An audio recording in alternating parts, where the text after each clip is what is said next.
Iran अमरीका जंग अभी मुकम्मल तौर पर ख़त्म नहीं हुई कि तमाम तर अरब ममालिक पोस्ट वॉर सिनेरियो के लिए अपने आप को तैयार कर रहे हैं।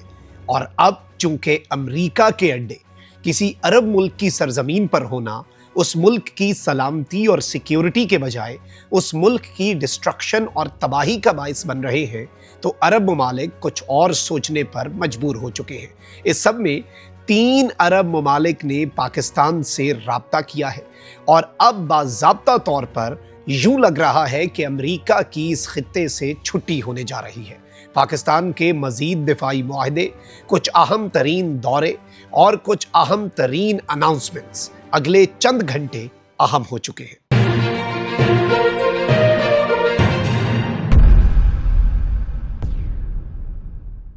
बिस्मिल्लाहिर्रहमानिर्रहीम, अस्सलाम वालेकुम। मैं हूं मखदूम शहाबुद्दीन। 28 जुलाई 2026 मंगल का दिन। नाज़रीन इकराम, कुछ इंतहाई आम तरीन अपडेट्स हैं जो आपके सामने रखनी है। सूरत हाल इस वक्त बदल चुकी है। ईरान अमरीका जंग बंदी के लिए पाकिस्तान और कतर कोशिश कर रहे हैं। ये जंग बंदी होती है या नहीं होती, लेकिन ये जंग बहुत कुछ सिखा कर जा रही है। ईरान का सबसे बड़ा फड्डा अरब ममालिक के साथ अब क्या रह गया? सिर्फ एक कि आपकी सरजमीन पर अमरीका मौजूद है। अरब मुल्कों को लगता था कि अमरीका हमें ईरान से बचाएगा तो हम अपनी सरजमीन पर अमरीका को अड्डे बनाने देते हैं, लेकिन काफ़ी कॉन्सेप्ट क्लियर हो गए। अब बाज़ाब्ता तौर पर जो पाकिस्तान और सऊदीया ने पिछले साल दिफाई मुआहदा किया था, बहुत से अरब ममालिक को ये लग रहा है कि सऊदी अरब ने दूरअंदेशी का मुजाहरा किया। आज एक पाकिस्तान का अहम तरीन दौरा होने जा रहा है। ये इतना इम्पॉर्टेंट और इतना मैसिव है कि पाकिस्तान के लिए ये एक गेम चेंजर दौरा है। इसके साथ ही साथ आपको पता है कि मुस्लिम नाटो की बुनियाद तो डल रही है, पाकिस्तान, सऊदीया और तुर्की डाल रहे हैं, लेकिन अब कुछ मजीद अरब मुल्क जो हैं वो पाकिस्तान को बाज़ाब्ता तौर पर ये ऑफ़र कर रहे हैं कि आपकी फ़ौज जो है वो हमारे मुल्क, हमारी सरजमीन पर आए, हम आपके साथ डिफेंस कॉपरेशन करना चाहते हैं, आपका दिफा हमारा दिफा। अब इस सब में भारत की परेशानी तो बढ़ती जा रही है, क्योंकि आप ये देखें कि अगर भारत और पाकिस्तान की जंग होती है तो जस्ट इन केस अरब ममालिक हमला करें ना करें, लेकिन भारत के जो मुआशी मफादात जुड़े हुए हैं, अरब्स को ना अमरीका इग्नोर नहीं कर सकता, अरब्स को तो भारत तो बहुत छोटी चीज़ है, तो भारत जो है वो 1000 दफ़ा सोचेगा। और ज़ाहिर बात, ऐसी डेट्रस एस्टैब्लिश होती है। नेटो ममालिक जो हैं वो मजबूत क्यों हैं? इसी वजह से हैं, और इसी वजह से जंगें ही नहीं होती। कोई मुल्क किसी नेटो मुल्क के साथ पंगा ही नहीं लेता, और इसी तरह से अमन होता है। यूनिटी जो होती है उसमें अमन होता है। तो अब कुछ अहम अपडेट्स हैं जो आपके सामने रखना ज़रूरी है, लेकिन उससे पहले अगर अभी तक आपने इस वीडियो को लाइक नहीं किया, लाइक ज़रूर कर दें। कॉमेंट सेक्शन में राय का इजहार भी कीजिएगा। पाकिस्तान जिंदाबाद का नारा आपने कॉमेंट सेक्शन में ज़रूर लिखना है। नाज़रीन इकराम, सबसे पहले तो आपको मालूम है कि पाकिस्तान और सऊदीया ने पिछले साल जो दिफाई मुआहदा किया वो कतर पर इसराइली हमलों के तनाजुर में था। सऊदी अरब को उसी वक्त समझ लग गई। बाकी अरब मुल्क जो हैं वो सोच रहे थे हम करें क्या ना करें, क्या होगा क्या नहीं होगा। और ये कतर को रियलाइजेशन जब हुई कि भाई अमरीका इसराइल के साथ तो कुछ नहीं करेगा, तो तुर्की है जो जिसके इसराइल के साथ फड्डा होता है, तुर्की है नेटो का रुकन है।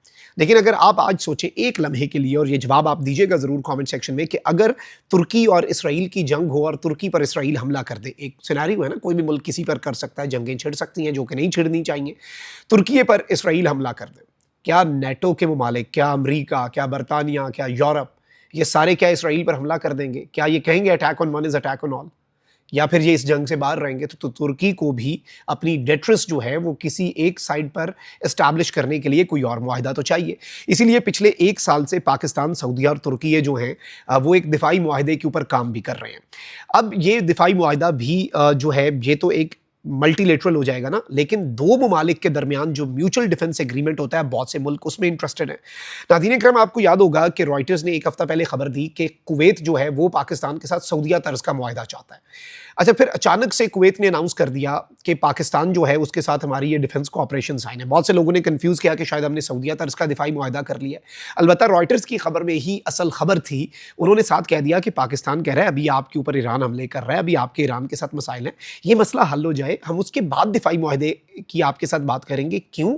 क्योंकि अभी ये तासुर जाएगा कि गालिबन हम ईरान के खिलाफ आपके साथ इकट्ठे हो रहे हैं, जो कि गलत होगा। अब देखिए ना, पाकिस्तान और सऊदीया का जो दिफाई मुआहदा था वो उन सर्कमस्टांसेस में हुआ कि ईरान ने इसकी तारीफ की और कहा कि ये बहुत अच्छा है। ये ऐसे हालात भी आ चुके हैं कि ईरान पाकिस्तान के दिफाई मुआहदे की ईरान ने तारीफ की थी पिछले साल। तो पाकिस्तान गलत तासुर नहीं देना चाहता और ना ही कोई साइड स्पेक करना चाहता है। लेकिन कुवैत ने जो अनाउंस किया था मुआहदा, ये 2023 में अप्रूव था और 2026 में इनकी काबीना ने उसकी मंजूरी दी, 3 साल बाद, डिफेंस कॉपरेशन की। और अब इन्होंने ये मंजूरी दी तो इससे भी ये मैसेज गया कि भाई कुवैत ने अपनी ज़रा ताकत दिखाने की कोशिश की। इससे एक बात समझ आती है कि पाकिस्तान नेट सिक्योरिटी प्रोवाइडर तो है। अब पाकिस्तान की मिनिस्ट्री ऑफ फॉरेन अफेयर्स ने कर्टन रेजर जारी की है और minister of the state of Kuwait जो है वो पाकिस्तान का विजिट करने जा रहे हैं। और ये बेसिकली कुवैत के जो वज़ीर ख़ारजा हैं, ये अहम तरीन शख्सियत हैं और इनका पाकिस्तान का 2 रोज़ा दौरा होने जा रहा है 28 और 29 जुलाई का। इसमें पाकिस्तान के साथ एक जो म्यूचुअल डिफेंस एग्रीमेंट है उसके हवाले से बात होगी और इस हवाले से हमें बाज़ाब्ता तौर पर कन्फर्मेशन भी मिली है और पाकिस्तान और कुवैत के ताल्लुकात जो हैं वो वैसे ही बहुत बेहतरीन अंदाज में आगे बढ़ रहे हैं। माजी में कुछ प्रॉब्लम्स थे, कुछ वीज़ा इशूज़ भी थे और अब तो नौकरियाँ और मिलियंस ऑफ जॉब्स जो हैं वो क्रिएट होने जा रही हैं और पाकिस्तान की ज़रूरत पड़ चुकी है। इसके साथ ही साथ कतर जो है उसके हवाले से भी खबर ये आ रही है कि कतर भी पाकिस्तान के साथ एक स्ट्रेटेजिक म्यूचुअल डिफेंस एग्रीमेंट तर्ज का एक मुआहदा करना चाहता है। फिर वैसे ही जो 4 मुल्क हैं, जैसे मैंने पहले कहा सऊदीया, पाकिस्तान, तुर्की है, इसमें एक और अरब मुल्क की भी एंट्री हुई थी और 4 मुल्कों के वज़राए ख़ारजा की एक मीटिंग बार बार हो रही है। मुस्लिम क्वाड बन रहा है और वो है इजिप्ट। इसे स्टेप भी कहते हैं, STEP, सऊदीया, तुर्की, इजिप्ट और पाकिस्तान। ये पहले रियाद में चारों वज़राए ख़ारजा की मुलाकातें हुई, फिर उसके बाद इस्लामाबाद में दूसरे नंबर पे हुई, तीसरी इस्तंबुल में हुई, चौथी कायरो में हुई। वहाँ पर जो इजिप्ट के प्रेसिडेंट हैं अब्दुल फ़त्ताह अल सीसी, उनसे चारों वज़राए ख़ारजा मिले। फिर इवन पाकिस्तान में भी प्राइम मिनिस्टर से मुलाकात हुई और जो तुर्की है वहाँ पर रजब तैयब एर्दोआन से मुलाकात हुई। तो ये भी एक बहुत बड़ा मुस्लिम आप कह लें कि फ्रेमवर्क बनता जा रहा है और मुस्लिम कंट्रीज़ का। अब 2-3 चीज़ें हैं। एक तो ये कि पाकिस्तान के साथ 3 अरब मुल्क तो इस वक्त कंप्लीटली इंटरेस्टेड हैं कि वो SMDA करें, स्ट्रेटेजिक म्यूचुअल डिफेंस एग्रीमेंट करें कि आपका दिफा हमारा दिफा, हमारा दिफा आपका दिफा। और इस सब में पाकिस्तान के हवाले से यही चीज़ें देखें, जो फ़रीक़ैन 2 म्यूचुअली कोई एग्रीमेंट करते हैं, एक जिस चीज़ में लैक कर रहा होता है दूसरा उसे फुलफ़िल कर देता है, दूसरा जिस चीज़ में लैक कर रहा होता है पहला उसे फुलफ़िल कर देता है। अगर अरब्स जो हैं वो सिक्योरिटी में पाकिस्तान की एक्सपर्टीज़ ले रहे हैं या पाकिस्तान उस चीज़ में तगड़ा है, तो पाकिस्तान को तेल के मामलात में इकॉनमी के पॉइंट ऑफ व्यू से बहुत सी चीज़ें जो हैं वो पाकिस्तान के लिए बेहतर हो सकती हैं। और इस वक्त मैं आपको ये बता दूं कि कुवैत भी चाहता है कि पाकिस्तान ने जो सऊदीया के साथ मुआहदा किया वैसे ही उनके साथ भी करे। जैसे सऊदीया के लिए पाकिस्तान ताकत का मुजाहरा करता है, वैसे ही कुवैत ये चाहता है कि पाकिस्तान कुवैत के लिए भी अपनी ताकत का मुजाहरा करे। और इस सब के अंदर मैं आपको ये बता दूँ कि सबसे अहम तरीन चीज़ ये है कि बहरीन के अलावा उर्दन जो है अब वो भी, क्योंकि ये 3 मुल्क कंप्लीटली आपको पता है कि ईरान के रडार पे आए। कौन कौन से? बहरीन, कुवैत और उर्दन। तो ये मुल्क भी अब ये खबर आ रही है और ये बड़े वसूख से मैं आपको बता रहा हूँ कि पाकिस्तान के साथ डिफेंस एग्रीमेंट करना चाह रहे हैं। इससे पहले मार्का हक में जब हम जीते थे तो पाकिस्तान से JF-17 के ऑर्डर्स आ रहे थे। बांग्लादेश, बहुत से मुल्कों ने, दर्जनों मुल्कों ने पाकिस्तान में इंटरेस्ट जाहिर किया कि हमें तैयारे बेचें या आप खुद बनाते हैं, हमारी एयरफोर्स के साथ आप जॉइंट एक्सरसाइजेज करें। आपने वंडर कर दिया, आपने कमाल कर दिया। अब जो सबसे बड़ी चीज़ है वो ये है कि अगर ये अरब मुल्क जो हैं ये पाकिस्तान के साथ दिफाई मुआहदा करते हैं पोस्ट वॉर सिनेरियो, जंग के अंदर, मिड वॉर में तो कोई जंगी मुआहदे होते भी नहीं हैं, ये ज़माना अमन की बातें होती हैं, तो अभी बातचीत हो सकती है लेकिन अनाउंसमेंट ऑब्वियसली पाकिस्तान कोई ऐसा रिस्क नहीं लेगा, कोई साइड्स लेने के मूड में पाकिस्तान नहीं है, ये मैं आपको बता दूँ। इवन हौसियों और सऊदी वाले मामले में पाकिस्तान ईरान को इन्वॉल्व करके डीएस्केलेशन करवा रहा है, अमन और पीस के लिए काम कर रहा है।